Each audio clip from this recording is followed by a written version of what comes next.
शिवसेनेचे नेते खासदार नरेश म्हस्के आपल्याशी जोडले जातात, त्यांच्यासोबत देखील चर्चा करूया, त्यांची देखील प्रतिक्रिया घेऊया।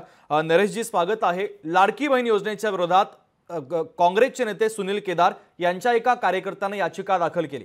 अनिल वडपल्लीवार असं या कार्यकर्त्याचं नाव आहे। लाडकी बहीण योजनेच्या विरोधात याचिका दाखल करण्यात आली, तुमची महत्त्वाची प्रतिक्रिया काय सांगाल? हे पूर्णपणे षडयंत्र सुप्रिया सुळे आणि संजय राऊत हे दोघांचा यामध्ये पूर्णपणे हात आहे। यापूर्वी सुद्धा लाडकी बहीण योजनेच्या अंमलबजावणीच्या अगदी त्या क्षणाला कोर्टामध्ये याचिका दाखल केली। आता पुन्हा ते याचिका दाखल करतात। करोडो महिला यांना या योजनेचा फायदा मिळतोय, परंतु तिचं यश पाहिल्यानंतर त्यांच्या पायाखालची वाळू सरकलेली आहे, आपण पाहताय। आणि मग या योजनेच्या विरुद्ध बदलापूरचा प्रसंग घेऊन आंदोलन करण्याचा प्रयत्न केला।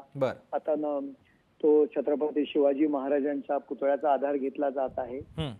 सरकारला जे यश मिळत आहे आणि त्या यशाच्या विरोधात काहीतरी विषय पाहिजेत आणि याकरता हे सर्वजण करतायत। कोर्टाचा आधार घेतला जातोय, परंतु मला सर्व लाडक्या बहिणींचं याकडे लक्ष आहे आणि या सर्व लाडक्या बहिणी यांनी जे काही प्रयत्न करतायत त्यांच्या लक्षात येतंय, यांचं कडेलोट करणार हे नक्की। अगदी नरेशजी, तुमची महत्त्वाची प्रतिक्रिया पोहोचलेली आहे। तुम्ही लोकशाही मराठी सोबत संवाद साधला त्याबद्दल धन्यवाद।